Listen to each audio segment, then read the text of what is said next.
Bem, irmãos, vamos começar o nosso estudo nessa noite. Hoje nós vamos começar uma nova série de estudos. Nós teremos aí talvez umas 9 semanas nesse estudo, e é uma série e um assunto que é muito útil para nós pela sequência de estudos que nós vimos tendo, não só aqui nas quintas-feiras, mas quando nós pegamos a escola dominical também.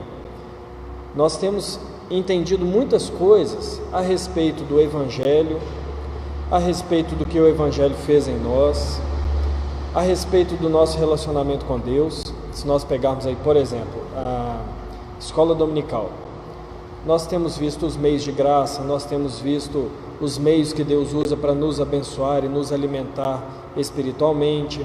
Nós temos visto, nós vimos já como viver, de maneira cristã a partir dos mandamentos. Nós vimos uma série de coisas. Nos estudos aqui, nós tivemos alguns estudos sobre a palavra de Deus, como ela nos apresenta Cristo. Depois nós tivemos uma série de estudos em como viver o Evangelho, essa nova vida que o Senhor nos dá. Então, tem alguém falando que o som está baixo aqui. Vê se melhorou aí, parecido. Então, nós temos visto estudos, e entendido muitas coisas da relação do Evangelho conosco, dos efeitos do Evangelho em nós, essa nova vida que nós temos em Cristo. Nós vimos alguma coisa a respeito da comunhão, dos irmãos. Aliás, se nós puxarmos desde o ano passado, quando nós começamos a fazer uma série de estudos de temas, temas curtos, como questões cruciais da fé, nós vamos lembrar que nós vimos inúmeros assuntos que falam da nossa vida, o que é Trindade. Nós vimos quais foram o que é fé, se a Bíblia é confiável, quem é Jesus Cristo. Nós vimos inúmeros fundamentos da nossa fé, e isso tudo é muito útil. Nunca é demais nós entendermos e aprendermos essas coisas, porque são coisas que vão solidificando a nossa fé. No entanto, existe uma área tão importante também da nossa vida cristã, que é agora a nossa relação com, vamos dizer assim, o mundo externo ao Evangelho. O que eu quero dizer com isso é, nós vimos a nossa relação com Deus, a nossa relação com o próximo, mas existe também uma relação que ela é com aqueles que não temem ao Senhor, uma relação que está no mundo e na sociedade onde nós somos colocados pelo Senhor, e como igreja nós temos um papel a desenvolver. Então, nós vimos várias coisas da nossa vida cristã, e o resultado principal das coisas que nós vimos no nosso relacionamento com Deus é porque o Evangelho restaura o nosso relacionamento com Deus. Nós já vimos aqui em inúmeras oportunidades que nós temos, o Senhor deu ao ser humano 3 grandes alianças, 3 grandes pactos, que nós costumamos chamar de mandatos, 3 áreas da vida que o homem deveria exercer aquilo que Deus mandou.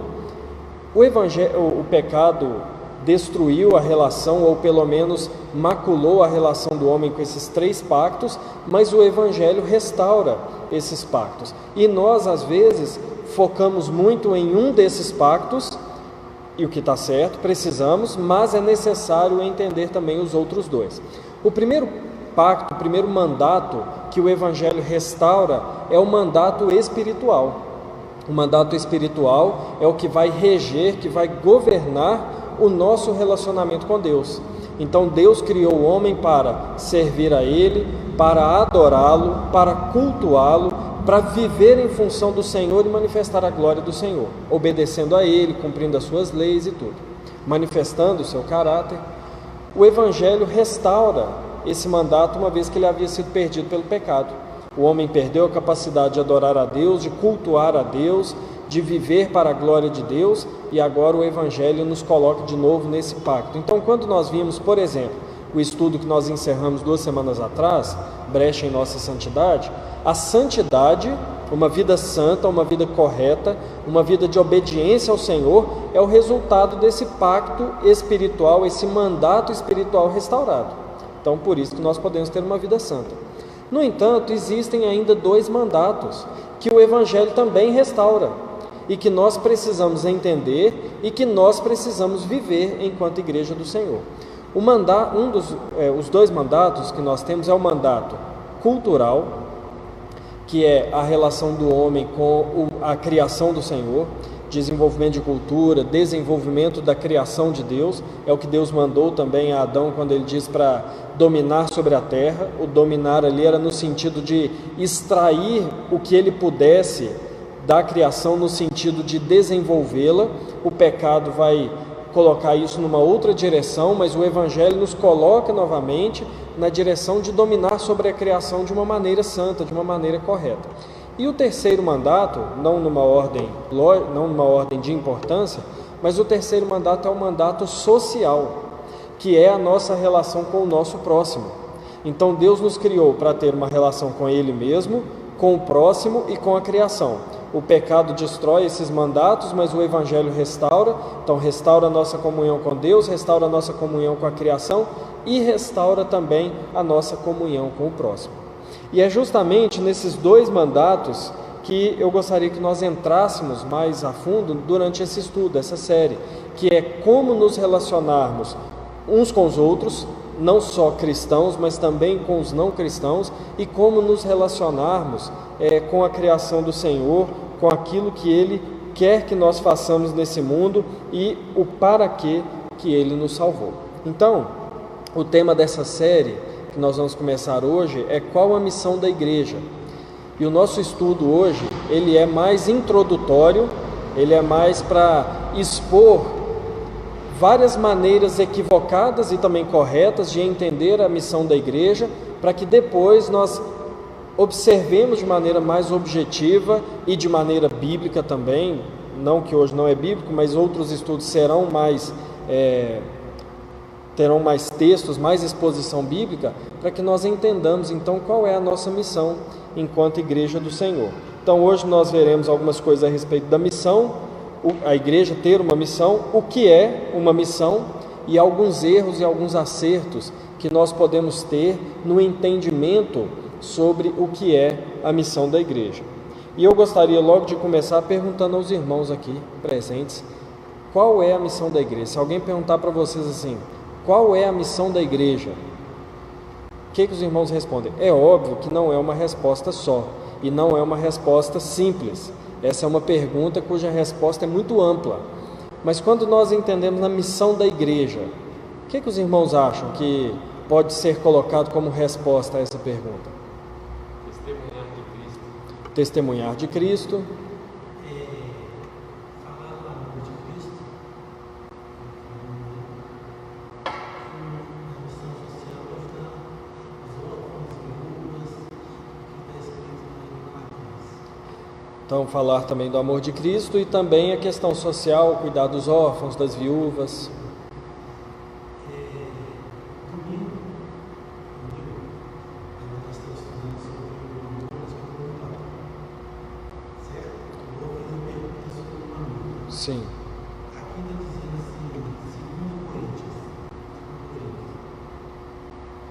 o amor não se acaba, nenhuma mulher não se perde, sofre, e tem comunhão com Cristo, do jogo desigual. Tá, mas aí se a gente for entrar se a gente for responder a sua pergunta, meu filho, nós vamos para outra série de estudos. Guarda ela aí para depois. A gente, em algum momento, nós vamos chegar lá. Sr. William, o que o senhor acha? Se alguém perguntar para o senhor qual é a missão da igreja, o que o senhor acha que pode ser respondido?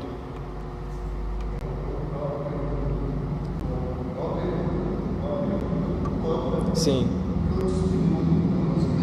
Sim. Sim.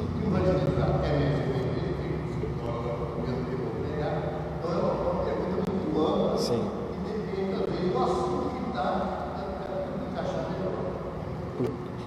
E depende muito do que se quer dizer como missão, não é isso?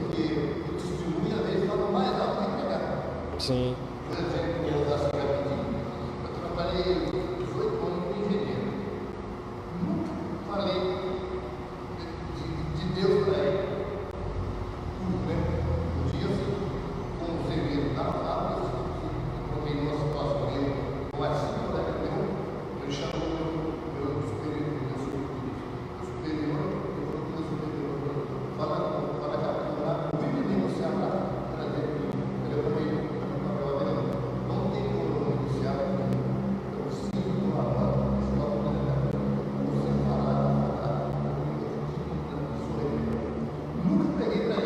Sim. Quer dizer, o engenheiro, começou a tratar do estudo comercial e não tinha acesso a ele. E lá mesmo, eu estava aprendendo para ele. Sim. Testemunho é uma parte muito importante, né, da missão da igreja.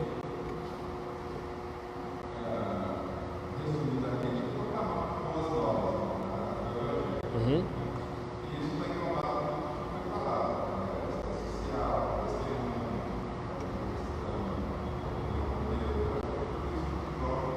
Sim.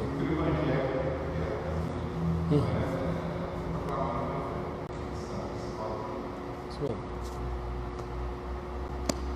Mas sem falar o que todo mundo já falou. Pera aí, rapidinho. A missão da igreja é proclamar que Jesus Cristo é o único Salvador que tem como remir os pecados. A missão da igreja.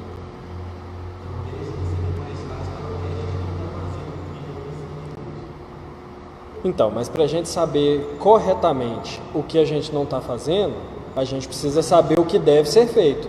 Porque às vezes, uma coisa que nós vamos... Não, mas uma coisa que nós vamos até ver aqui é que às vezes nós carregamos em algum aspecto uma culpa injusta por achar que algo é missão da igreja não sendo. Nós vamos chegar nisso, entendeu? Então, até mesmo para nós consertarmos o nosso rumo, a gente precisa saber exatamente o que é a missão da igreja, entendeu?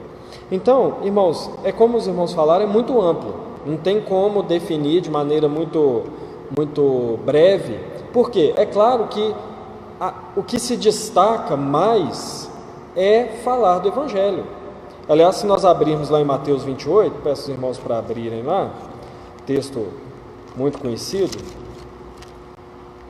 as últimas palavras ali de Jesus aos discípulos antes de subir aos céus, Mateus 28, lá no versículo 18 a 20, ali é uma boa definição de igreja, da missão da igreja, porque ele está falando aos apóstolos. Mas mesmo se nós pegarmos essas poucas palavras, nós vamos ver que é algo muito amplo. Então olha só, Jesus aproximando-se falou-lhes dizendo: toda autoridade me foi dada no céu. Oi? Mateus 28, 18.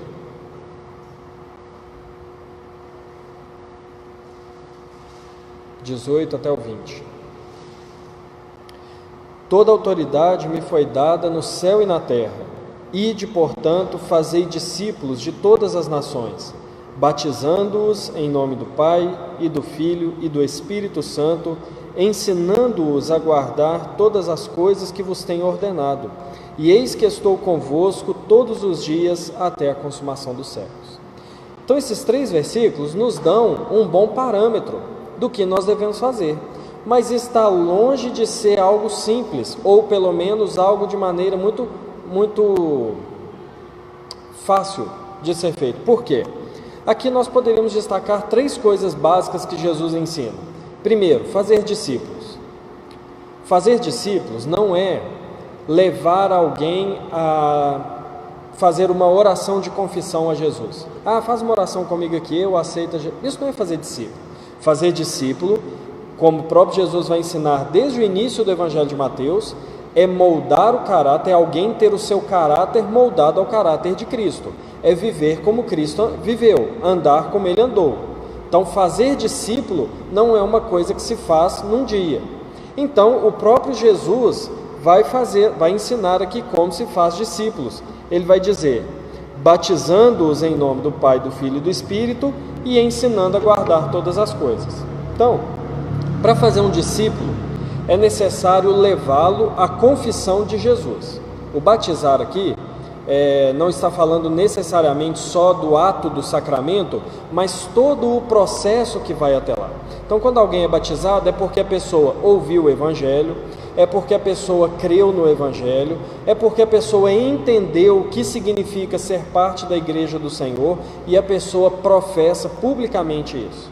Então, esse é um início de como fazer um discípulo. E nós temos também o passo seguinte, porque não é assim, batizou, acabou. Ensinando todas as coisas. Então, faz parte também nós ensinarmos tudo aquilo que o Senhor também nos ensinou pela palavra.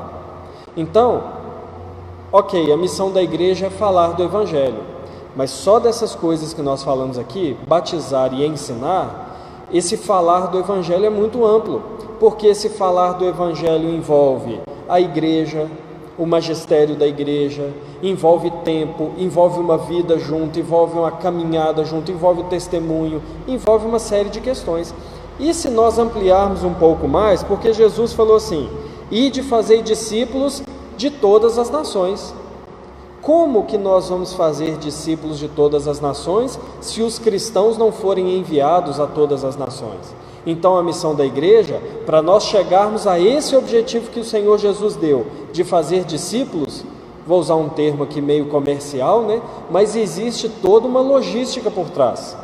Se nós queremos fazer discípulos na Amazônia, existe todo um trabalho que a igreja tem que estar engajada, entender que é sua missão, para que discípulos do Senhor Jesus sejam feitos lá na Amazônia. Se nós desejamos fazer discípulos do Senhor lá na Europa, existe toda uma logística, todo um preparo, todo um planejamento, existe toda uma máquina funcionando para que discípulos sejam feitos nesses lugares. E isso é a missão da igreja. Então, por isso que quando nós falamos de missão da igreja, mesmo quando nós entendemos corretamente que a missão principal da igreja é anunciar as boas novas, nós vamos entender que ainda assim é algo muito amplo. E o que pode acontecer? Nós podemos, nesse planejamento ou nesse caminho até pregar o Evangelho, nós podemos tomar caminhos que vão nos afastar do objetivo principal, e que nós vamos ver aqui no decorrer do estudo alguns riscos que nós podemos correr em sermos afastados desse objetivo principal. Diga.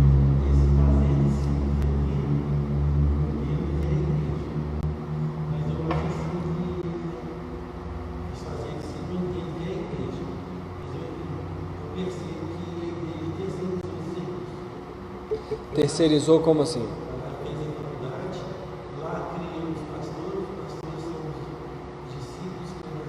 Sim.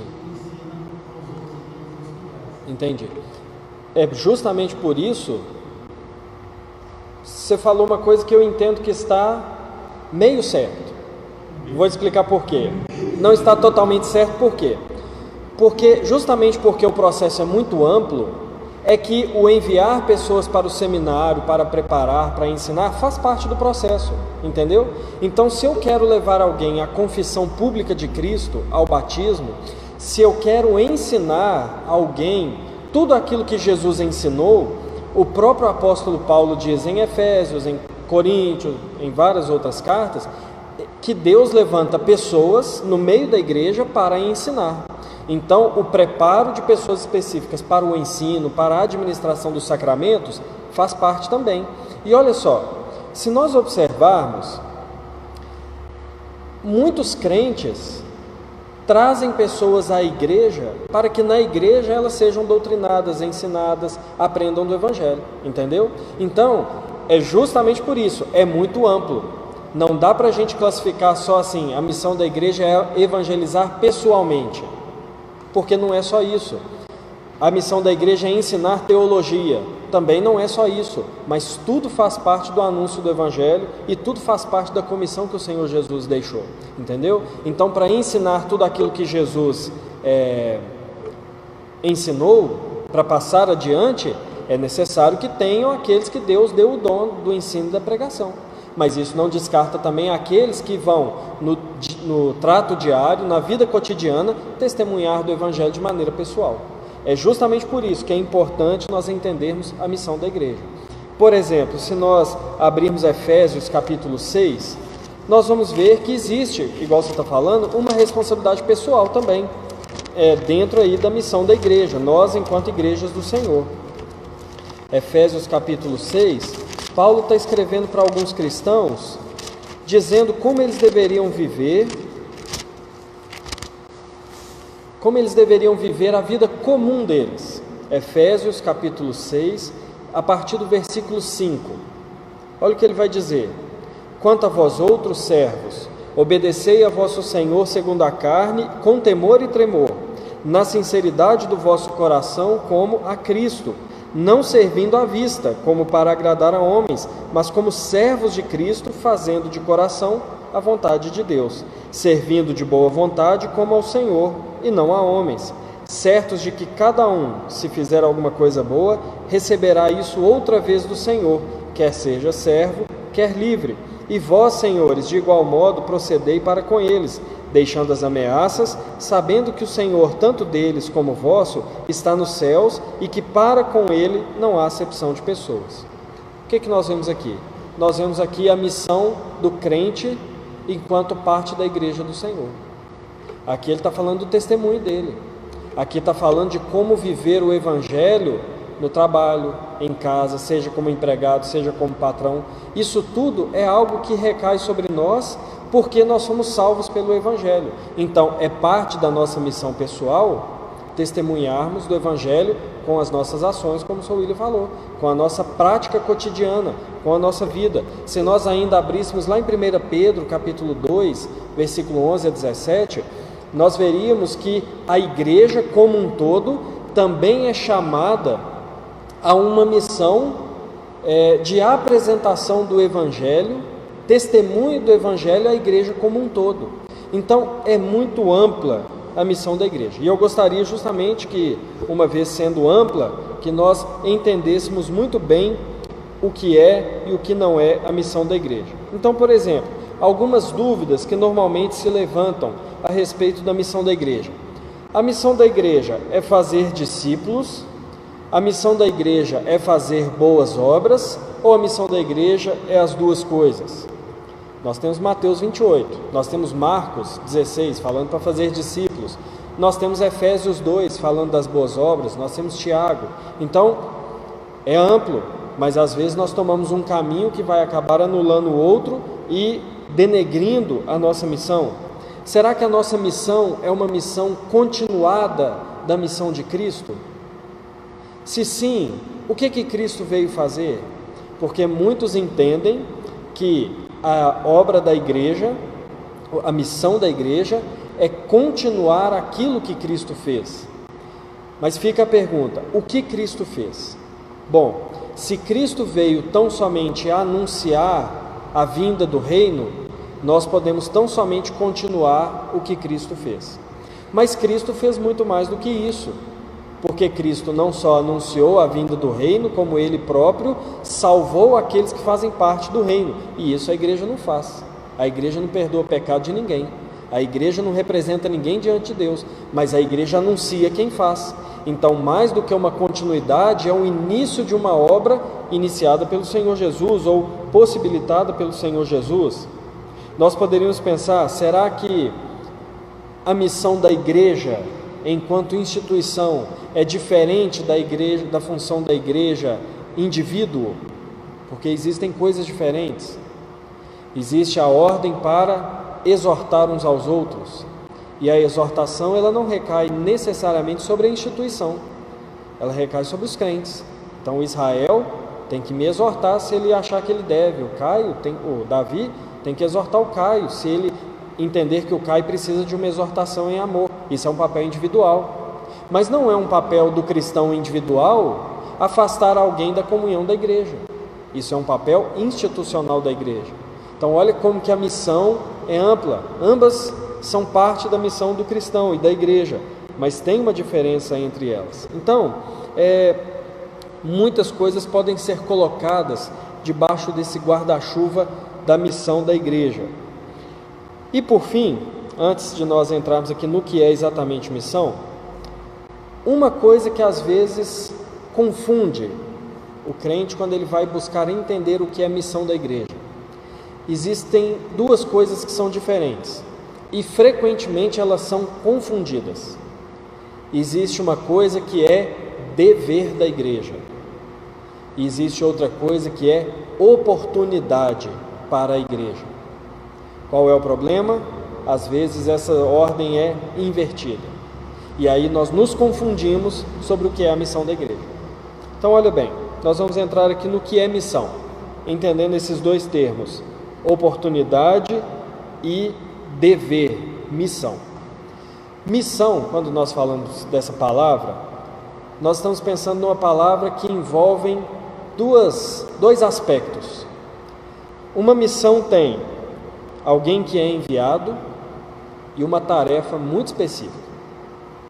Missão não tem na Bíblia, essa palavra, pelo menos no original. Mas a origem dela é a mesma origem da palavra apostolado ou apóstolo. O que significa a palavra apóstolo? Apóstolo é alguém enviado com uma missão específica. Esse é o sentido da palavra. Então, quando Paulo fala assim, eu recebi o meu apostolado de Cristo, ele está querendo dizer o seguinte: eu recebi de Cristo uma designação muito específica, que é pregar o Evangelho entre os gentios. Então, quando Pedro fala de receber apostolado, ele está pensando numa obra específica que Deus deu a ele, assim como aos 12. Então, da mesma origem dessa palavra apóstolo, vem a palavra que do latim deu a origem à palavra missão, que é ser enviado com alguma tarefa muito específica. E é importante nós entendermos que a missão da igreja tem esse caráter de algo específico, porque senão fica muito amplo, e quando é muito amplo, fica difícil de nós cumprirmos. É uma frase que diz: se tudo é missão, nada é missão. Se nós entendermos que tudo que a gente faz parte da nossa missão, nós vamos entender que nós não temos missão nenhuma a não ser viver. Mas é específico, tem algo específico. Nós poderíamos dizer assim: bom, a nossa missão é glorificar a Deus e gozá-lo para sempre. Afinal, é o que a Breve Catecismo diz na primeira pergunta: qual é o fim principal do homem? Glorificar a Deus e gozá-lo para sempre. Mas isso é tão amplo que nós não temos como definir então o que fazer. É só fazer tudo, o que é impossível. Ou nós poderíamos pegar os grandes mandamentos e dizer: bom, a missão da igreja é amar a Deus e amar ao próximo como a si mesmo. Então, mais uma vez, é algo muito amplo e que nos dificulta a entender a missão da igreja. Se nós falarmos assim: não, irmãos, a nossa missão é amar o mundo, o que nós vamos fazer? O que nós vamos fazer com o pecador? O que nós vamos fazer com o ímpio, sabendo que Deus não comunga do pecado? O que nós vamos fazer com a resistência que o Evangelho recebe? O que nós vamos fazer diante de inúmeras questões sociais que nós não temos como resolver? Simplesmente é muito amplo, é difícil de entender. Mas então missão, ela é algo específico e pode ser definido como definiu John Stott. Ele diz: missão não é tudo que a igreja faz, mas o que ela foi enviada para fazer no mundo. Missão não é tudo que a igreja faz, mas é o que ela foi enviada para fazer. Então, voltando àqueles dois termos, dever e oportunidade. A igreja tem o dever de pregar o Evangelho? Sim? Sim, tem o dever. A igreja tem o dever de ensinar a palavra de Deus aos crentes, aqueles que já aceitaram o Evangelho? Sim, tem esse dever. A igreja tem o dever de dar comida aos pobres? Sim, sim, não. A igreja tem, voltando a essa pergunta, dar comida aos pobres, a igreja tem o dever ou ela tem oportunidade de fazer isso?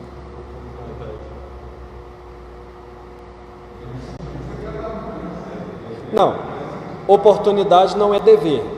Então, por exemplo, deixa eu tirar da esfera de igreja para a gente entender a diferença. Nós aqui, exceto os três solteiros aqui, mas um pai de família, ele tem obrigação, ele tem o dever de pôr comida dentro de casa, certo? Mas isso não significa que ele tem o dever de comprar biscoito recheado, sucrilho, hambúrguer, pizza, entendeu? Ele pode fazer isso tendo oportunidade, certo? Então, dever é uma coisa que faz parte da missão de alguém. Então, nós, como homens, por exemplo, nós temos deveres que Deus nos deu especificamente como homens. Por exemplo, Deus nos deu o dever de sermos cabeça da família. Deus nos deu o dever de sustentar a casa. Deus nos deu o dever de sermos os líderes da igreja. Isso é um dever. Agora, nós temos oportunidade de fazer coisas que não são necessariamente obrigatórias a nós. Entendeu? Então existe essa diferença entre dever e missão. E aí é que nós chegamos nesse ponto. Pregar o Evangelho é um dever da igreja. Testemunhar do Evangelho de Cristo é dever da igreja. Ensinar a palavra é um dever da igreja. Mas tem coisas que muitas vezes são colocadas como dever e na verdade elas são oportunidade. Como, por exemplo, dar comida aos pobres. Por que a gente tem que entender que é uma oportunidade? Porque se for dever, nós somos obrigados a fazer. Mesmo sem ter condições, nós temos que fazer.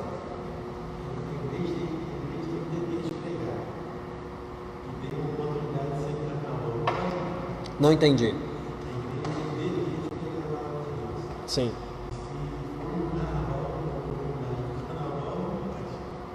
Bom, vamos tomar esse exemplo que você falou.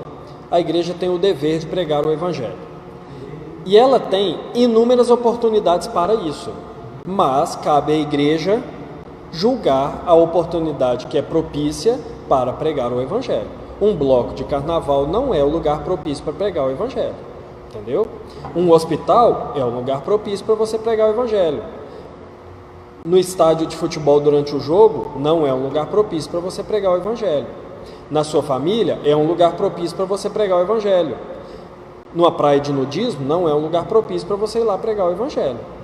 Então, existe o dever, existe a oportunidade e existe a avaliação da oportunidade de fazer aquilo que é o dever. É aí que eu quero chegar nessas questões sociais. Porque nós temos a oportunidade, aqui na igreja, por exemplo, nós temos aproveitado a oportunidade de levar comida a pessoas que passam necessidade. Isso é uma oportunidade de cumprir o nosso dever, testemunhar do Evangelho. Ainda que a gente não entregue cesta e coloque como exigência para receber a cesta um culto na casa da pessoa. Mas o tão somente fazer uma obra de amor ao próximo, estamos testemunhando o Evangelho. É claro que pode ser feito mais? Pode, dependendo da oportunidade. Mas estamos aproveitando uma oportunidade para fazer aquilo que é dever. Vou expandir um pouco mais. A igreja tem o dever de ter creches e hospitais? Ela tem o dever? Mas ela pode aproveitar a oportunidade? Pode. Tem igrejas que têm dinheiro e... Isso, exatamente. É uma oportunidade. Eu conheço igrejas que têm casa de... Eu não sei se o nome exatamente é creche, mas é que recebem crianças enquanto aguarda a adoção, né? Então, lares, né, que recebem crianças. Eu conheço igrejas. Nos Estados Unidos é muito comum igrejas que são mantenedoras de hospitais, de escolas e tudo. É o dever da igreja? Não. Mas é oportunidade? É. Então, olha só, é por isso que é necessário nós separarmos as duas coisas e entendermos que missão é aquilo que a igreja não pode abrir mão. Oportunidade ela pode, missão ela não pode.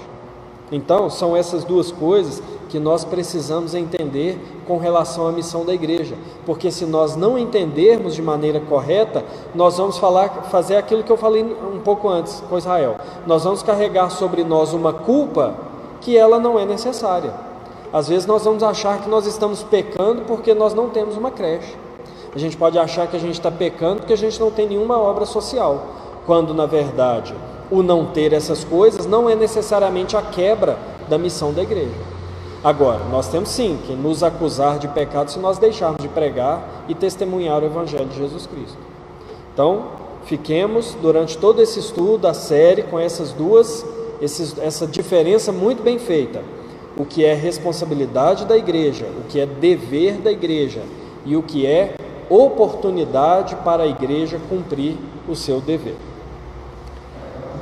Sim?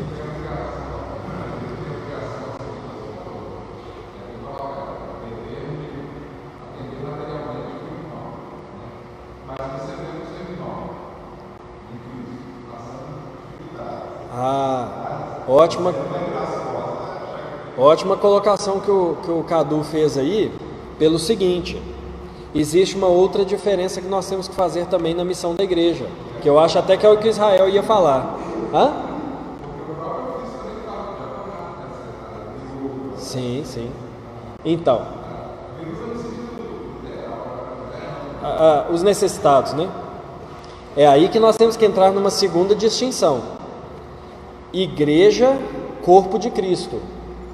Igreja, crente individual.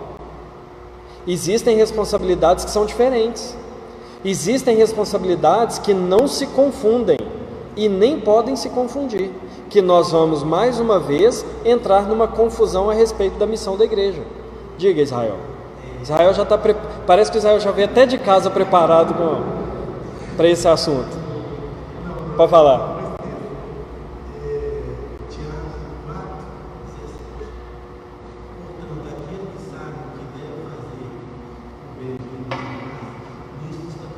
Sim. Então, é exatamente Tiago 4, 10, 17. Tiago 4, 17. Aquele que sabe que deve fazer o bem e não faz, nisso está pecando. E na mesma carta de Tiago, ele vai dizer que aquele que descuida do bem do seu próximo, ele é pior do que o ímpio. Então, olha bem, uma coisa é dever da igreja, outra coisa é oportunidade. Uma coisa é igreja instituição, outra coisa é igreja individual. Vou fazer mais algumas perguntas igual eu fiz antes. O crente individual, ele tem o dever de suprir o outro com o ensino regular da palavra? Crente individual. Tem? Tá, mas olha só o que eu estou dizendo. Se ele tem que prover ao outro o ensino da palavra, como é feito na igreja. Eu entendo que isso é igreja, corpo de Cristo. Porque dentro da igreja, Deus levanta aqueles que são dotados dos dons para o ensino da igreja, para a instrução. Nesse sentido, não o ensino pessoal, mas a doutrina da igreja, a formação. Mais uma vez, o exemplo que eu citei anteriormente.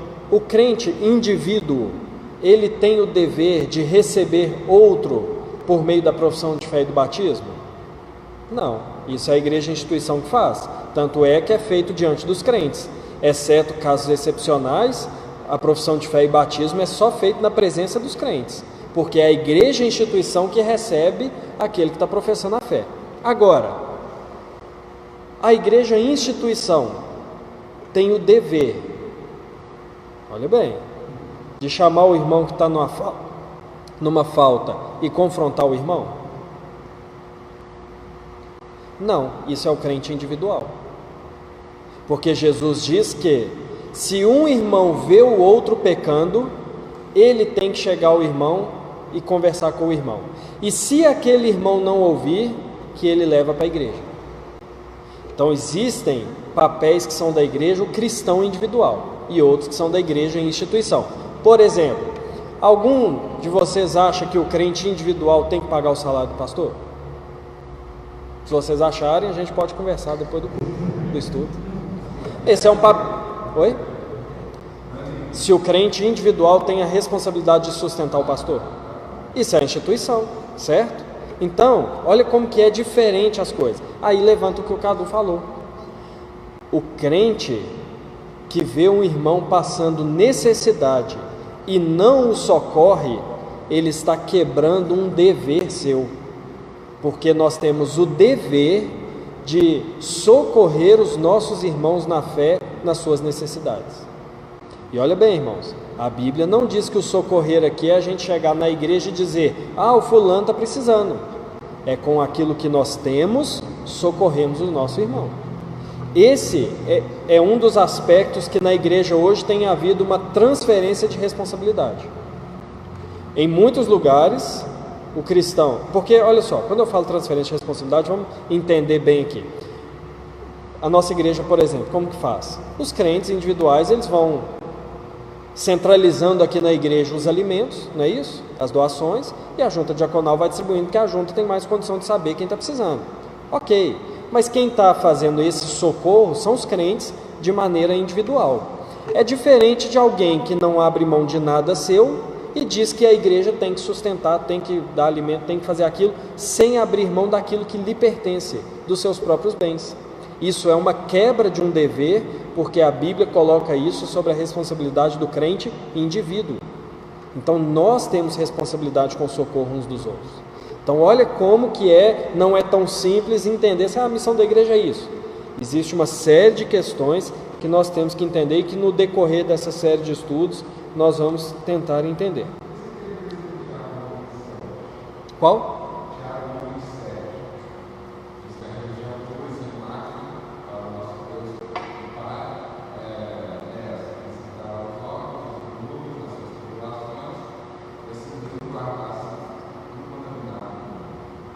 Então, porque qual que era o problema que Tiago ele vai responder em vários momentos ali da carta? O problema de Tiago era um individualismo na igreja, né, entre os crentes, pecaminoso, entendeu? Então, se nós lemos a carta de Tiago, em vários momentos nós vamos ver uma exortação para que o crente não viva em função, mas o crente exerça a comunhão com o próximo. E ele vai dizer isso na carta de várias maneiras. Por exemplo, ele vai dizer assim: olha, se alguém entre vós está feliz, todos devem se alegrar. Se alguém de vós está sofrendo, todos devem socorrê-lo, todos devem chorar juntos. Tem alguém doente, tem que chamar lá quem vai ajudar e quem vai orar com eles, tem que ir lá.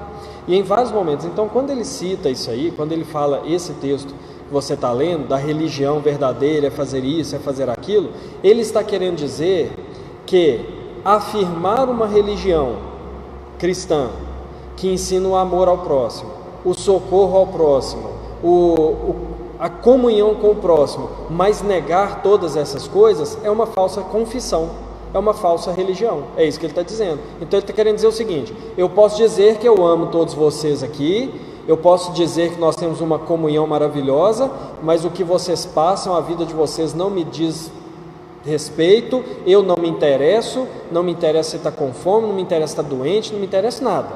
Isso é uma confissão falsa, porque uma confissão verdadeira é aquela que a comunhão será de fato verdadeira. Então é nesse sentido de trato individual que ele está lidando nesse versículo. Então, irmãos, existem alguns erros e alguns acertos em entender a missão da igreja, e existem alguns riscos de nós entendermos de maneira equivocada. Um primeiro risco de nós entendermos a missão da igreja de maneira equivocada é nós colocarmos práticas que são bíblicas, que são corretas, mas designá-las de maneira equivocada, de maneira errada. Por exemplo, existem muitos que vão dizer assim que a igreja tem que lutar pela justiça social. No entanto, mais do que lutar contra a justiça social, nós temos que amar o nosso próximo. É o que a Bíblia diz. Então, a justiça social, ela se volta para alguns nichos da sociedade em que nós vamos deliberadamente abrir mão de outro nicho da sociedade, que o Senhor Jesus nunca abriu. Então, por exemplo, se nós vamos tomar como missão nossa resolver o problema dos pobres, e a nossa questão é pobre agora, nós vamos deixar de lado outras pessoas que não são pobres, mas que são também alvos do Evangelho, que devem ser. Se nós falarmos que o alvo aqui da nossa igreja é só socorrer crianças em situação de risco, nós vamos deixar de amar na mesma intensidade outras pessoas que não são crianças, que não são jovens e que não estão em situação de risco. Então, nós temos o risco de colocar certas práticas que são bíblicas, como, por exemplo, amar o próximo, ter uma presença cristã influente no mundo, viver como cidadão do reino dos céus. Nós vamos colocar isso debaixo de limites que não são limites colocados pela palavra do Senhor. Outra coisa, outro risco, se nós não entendermos a missão da igreja de maneira correta, nós vamos colocar sobre nós obrigatoriedades que a Bíblia não coloca e que ainda vão nos colocar sobre nós a culpa de sermos desobedientes ou insensíveis. Então, por exemplo, se nós acharmos que é um dever da igreja lutar contra a fome, dever, obrigação. Se nós acharmos isso, nós vamos colocar sobre nós mesmos um peso que a igreja, que a Bíblia não coloca sobre nós. Se nós acharmos que a igreja deve lutar deve se engajar na luta contra a violência, nós vamos tomar sobre nós uma responsabilidade que não é nossa. Então, nós temos que ter o cuidado de não tomar sobre nós um fardo que não é nosso. E nós temos o risco de tirar da igreja o foco daquilo que é mais importante. Olha bem, irmãos, entendam o que eu vou dizer. De maneira alguma, eu acho errado alguém que faz um trabalho social com o objetivo de pregar o Evangelho. E até mesmo tem alguns que fazem o trabalho social e que o objetivo principal individualmente não é levar ao número de conversões, o que não é problema. Mas vamos pensar num missionário que a missão dele é pregar o Evangelho. Se ele se envolver em demasia em questões secundárias, ele pode facilmente se desviar do seu objetivo principal de pregar o Evangelho. Ele pode pregar o Evangelho usando várias oportunidades. Pode ir para algum lugar e abrir uma creche, pode ir para um lugar e abrir uma casa para receber mulheres vítimas de violência, pode ir para um lugar trabalhar com crianças abrindo uma escolinha de futebol, pode ir para algum lugar abrindo uma escola de inglês, não sei. As oportunidades são as mais diversas. Porém, se tomarmos essas questões como a obrigação da igreja, o pregar o Evangelho de fato, que é a obrigação, pode ficar esquecida ou pode ser relegada a um lugar secundário. Então isso é um risco resultante de não entendermos qual é de fato a missão da igreja. Então, qual que é o nosso... Aliás, o que não é... Eu vou falar aqui duas coisas, né? O que não é e o que é o nosso objetivo no decorrer dessa série de estudos. Não é objetivo dizer que nós devemos ser indiferentes com o sofrimento no mundo.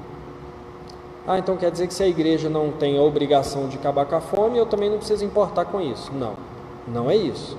Não faz parte do cristão ser indiferente com o sofrimento alheio, seja ele qual for. Faz parte de nós sofrermos e nos compadecermos. Então, a intenção não é nos promover uma indiferença ao sofrimento. Diga. Em alguns momentos da história cristã, os homens e mulheres que se engajaram na obra social foram tão bons no que fizeram que a igreja passou a condição de tudo que Deus fizeram, sem eles talvez ter a intenção de fazer aquilo. Sim, sim. Muitos não tinham a intenção de se promoverem. Às vezes, pessoas que estão erradas, eu penso assim, eu vejo algumas pessoas grandes, Sobre quem? de uma racha muito grande. Sei. Eles escrevem com tanta sabedoria que fica difícil falar assim, acho que cada vez a coisa certa, uma vez a história dele é errada, Mesmo ele não crendo em Jesus? mas aí eu não sei o que vocês acham dessa parte. Uai, você não sabe o cara era hindu? O cara era hindu, como é que você não sabe se ele cria em Jesus ou não? O cara é hindu, uma religião maluca lá, maluca no sentido assim, a maneira como eles enxergam a vida, o mundo, a criação. Não tem lugar para o cara crer em Jesus e ser hindu ao mesmo tempo, entendeu? Eu estou te perguntando isso por quê? Justamente porque nós observamos algumas obras e nós ficamos admirados, e isso não é errado, entendeu? Mas como nós devemos enxergar isso? Por exemplo, você citou o exemplo dele, muito sábio, palavras assim que demonstram verdadeira sabedoria humana. Nós não podemos enxergar ali sabedoria fruto do Evangelho, porque a sabedoria fruto do Evangelho se chama temor a Deus.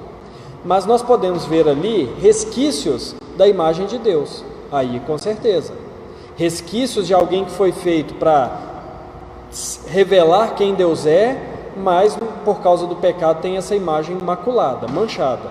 Mas ele ainda consegue externar algumas coisas daquilo que Deus criou para ser, mas não de maneira salvífica, entendeu? Então nós vemos isso, não é só nele, pinturas, obras de arte, música, construções, nós vemos beleza em inúmeros lugares, e em todo lugar que nós vemos beleza, nós vemos a imagem de Deus, só que ela está manchada pelo pecado, entendeu? Então, é dessa maneira que o cristão deve enxergar essas situações, essas manifestações de beleza. O que é muito interessante, Israel, sabe por quê? A beleza só existe porque Deus existe. Ele é o critério de beleza. Ele é porque Ele existe que existe o belo e existe o feio, entendeu? Porque quando Ele criou todas as coisas, Ele estabeleceu o padrão. É bom, é bonito. Então é porque Deus existe que é belo. Então quando nós vemos um ímpio produzindo algo que é belo, é porque ele foi feito à imagem de Deus, ainda que nem ele saiba disso, ainda que nem ele creia nisso, entendeu? Então, irmãos, o objetivo não é promover uma indiferença, o objetivo também não é que nós entendamos que só evangelizar é o que a gente deve fazer. A única coisa que nós devemos fazer é chegar diante do ímpio, abrir a Bíblia e falar de Jesus. É a coisa mais importante, mas não é a única. Também não é o objetivo, até pegando um pouco no que você começou a falar de pessoas que fazem algumas obras assim, o objetivo aqui não é dizer também, e isso é muito importante ficar claro, de que nós só servimos a Deus quando as nossas obras resultam em conversões, entendeu? O que eu quero dizer com isso é o seguinte: alguém pode, de maneira correta, bíblica e obediente, decidir cuidar de crianças, sem que o trabalho dela seja mensurado em quantas dessas crianças converteram ao Evangelho. Então, somente a prática, motivada pelo amor, ela já é um resultado do Evangelho. Ela é o resultado de um novo coração. Então, a ideia aqui não é dizer que a única coisa que a igreja faz e deve ser louvável do cristão fazer é trazer pessoas ao Evangelho, como se pudéssemos contar isso. E também, a intenção do estudo, dessa série de estudo, não é, como é que eu posso dizer isso? Não é achar que o único bem que nós podemos prover ao mundo é fazer do mundo crentes. Mas nós, pela vocação que Deus nos deu, a cada um de nós, cada um tem uma vocação dada por Deus, as nossas vocações também abençoam os ímpios. Não abençoam necessariamente de maneira salvífica. Mas, por exemplo, vou dar alguns exemplos. O Cadu, como advogado, quando ele é um advogado correto, justo, seja na defesa da causa, seja em cobrar os honorários justos, e cobrar o honorário justo, eu não estou querendo dizer que cobrar honorário baixo não, tá? Porque às vezes a gente acha que justiça é cobrar pouco, nem sempre. Às vezes a justiça é cobrar muito. Então, no exercício da profissão de maneira correta, o Cadu abençoa as pessoas que estão ao redor dele. Sou William, no exercício da profissão, das vocações que Deus deu, que ele exerceu durante a vida dele, exercendo de maneira correta, abençoa a vida dos ímpios, abençoa a empresa. Então, quando nós, por exemplo, trabalhando numa empresa, somos corretos, nós estamos abençoando a empresa. Então, na família, mesmo que a nossa família não seja toda ela cristã, quando nós somos obedientes ao Senhor, nós abençoamos a nossa família. Então, o que nós vamos mostrar como missão da igreja não é que a gente só faz alguma coisa boa quando a pessoa se converte. Não, tão somente por vivermos como o Senhor quer que nós vivamos e executando os nossos talentos e vocações como o Senhor deseja, nós abençoamos pessoas próximas a nós. Então, qual é o objetivo dessa série de estudos? Promover o Evangelho como a preocupação primeira da igreja. Então, o objetivo é promover o Evangelho como a preocupação primária da igreja. Segundo, libertar o crente de uma falsa culpa de que a igreja é culpada dos males no mundo. Eu não sei se os irmãos já ouviram algo nesse sentido, mas eu já ouvi inúmeras vezes, principalmente na faculdade que eu fiz antes de ir para o seminário, que era uma faculdade que ensinava muito a missão integral, nós vamos ver no decorrer do estudo o que é. Mas tem gente que fala assim, que a culpa de haver fome no mundo é da igreja. Que a culpa de haver violência contra crianças é da igreja. Porque se a igreja cumprisse o papel social dela, essas coisas não existiriam. E muitos crentes às vezes se sentem culpados por isso. Ah, é porque as igrejas de Barroso não se unem, que existe ainda em Barroso gente que passa fome. Assim, aqui eu nunca ouvi isso não, mas pode haver esse pensamento. Ah, é porque as igrejas de Barroso fazem isso, porque não acontece isso. Mas nós vamos entender que não necessariamente. Tem coisa que não é responsabilidade da igreja. Eu aprendi, quando eu estava no seminário, foi um pastor pregar lá um dia, e ele estava falando mais no sentido de responsabilidade do pastor, o que é e o que não é, né? Porque também há, às vezes, essa confusão. Aí ele falou que um dia ele estava na casa dele, tranquilo, preparando para ir dormir, e um presbítero da igreja ligou para ele. Pastor, eu tenho que ir na casa da fulana. O que está acontecendo? O marido dela está quebrando tudo em casa, está ameaçando matar ela. Ele falou assim, eu ir na casa dela? Você ligou para a pessoa errada, você tem que chamar a polícia. Eu vou chegar lá e fazer o quê? Se o cara está armado, ele vai matar eu e ela. Não, isso aí você está ligando para a pessoa errada. É polícia que você tem que ligar. Então, às vezes há essa confusão, até entre nós crentes, né? O que a gente tem que fazer, o que não tem, o que a igreja tem que fazer. Então, às vezes nós temos uma culpa que não é nossa. Carregamos uma culpa que não deveríamos carregar. E também é um objetivo nosso, é compreender biblicamente, né, qual é a nossa missão enquanto igreja do Senhor e mostrar, irmãos, isso aqui também é muito importante. Nosso estudo tem também o objetivo de nos mostrar que existe coisa pior do que a fome, a pobreza, a miséria e a morte. Existe coisa pior. Então é por isso que a missão principal da igreja é o Evangelho. Porque o Evangelho resolve esse problema que é o pior, que é a eternidade no inferno. E a gente precisa entender também que existe coisa melhor do que prosperidade financeira, do que armário cheio, do que carro novo. Tem coisa melhor. Então a igreja também não pode servir só para promover o bem-estar, porque tem coisa melhor do que isso. Tem a vida eterna com o Senhor. Então quando nós entendemos isso, nós damos uma boa caminhada em entender qual é a missão da igreja. Então, irmãos, existe uma missão para nós, para a igreja. Nós somos chamados pelo Senhor para algo. Existe um chamado e existe um dever. Existe algo que, como igreja do Senhor, nós precisamos fazer. E eu espero que no decorrer dessa série de estudos, nós entendamos o que é que nós devemos fazer. Para chegar a esse objetivo, nós temos inúmeros caminhos, inúmeras oportunidades, mas não podemos desviar do que é o dever da igreja, a missão principal da igreja. Ok? Então, irmãos, esse estudo é mais introdutório e a partir de semana que vem nós vamos entrar de maneira mais objetiva e também mais objetiva em algumas questões bíblicas, né? Alguns textos, alguns princípios bíblicos para delinear aqui a nossa missão. Algum irmão quer comentar mais alguma coisa, perguntar?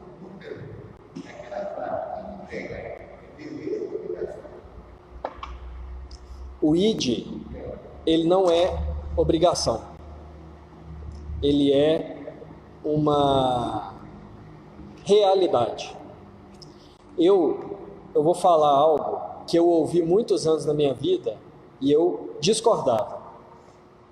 Até que eu fui estudar a Bíblia mais profundamente e hoje eu concordo. Mas olha bem, eu não falei que o ID pregar não é dever, eu falei que o ID, o pregar é. O ID, no português aqui, ele está traduzido como uma ordem. Ele está dizendo que vá, não é isso? No entanto, e é isso que eu discordava alguns anos atrás, muitos anos atrás, que eu já ouvi alguns pastores dizendo assim, não, ali a ordem não é ir. O termo mesmo original significa indo, pelo caminho, onde você estiver e tudo. E eu discordava por quê? Porque para mim isso parecia querer tirar uma responsabilidade do crente. Esse pastor está falando isso aí porque vai ficar mais fácil. Mas o fato é que é isso mesmo. O id ali, em Mateus 28, ele não é uma ordem. Ele é uma constatação de que o Senhor vai levar o seu povo para diversos lugares. A ordem vem depois: pregar o evangelho, fazer discípulos, ensinar todas as coisas. Isso é ordem. O que isso significa, Sr. William? Que o Senhor nos leva para inúmeros lugares, entendeu? O Senhor nos leva para alguns ambientes que nós não pensamos que foi Deus que nos levou. Por exemplo, o Senhor me trouxe para Barroso. Nunca pensei em morar aqui. O Senhor trouxe o senhor para Barroso. Trouxe o Davi para morar um tempo em São João, por exemplo. Quando ele era mais novo, talvez nunca imaginou que moraria em São João. O Senhor trouxe o Caio para uma família e vai levar ele para outra. O Senhor me colocou numa família e depois me colocou em outra quando eu casei. Então, o Senhor, por um tempo, me levou para trabalhar numa empresa e depois me levou para outro lugar. E o Senhor colocou o Senhor, o Israel, cada um numa determinada vizinhança, num determinado grupo de futebol, não sei. O Senhor, Ele vai nos levando em inúmeros lugares. E onde Ele nos leva, aí sim, nós devemos pregar. A ordem é pregar. É porque, às vezes, quando nós falamos que a ordem do ir, pode dar a impressão de que nós temos obrigatoriamente que sair de onde nós estamos e ir para outro lugar pregar. Mas a verdade é que o imperativo é pregar aonde o Senhor nos levar. Para onde Ele nos colocar, se a gente ficar a vida inteira em Barroso, é pregar em Barroso a vida inteira.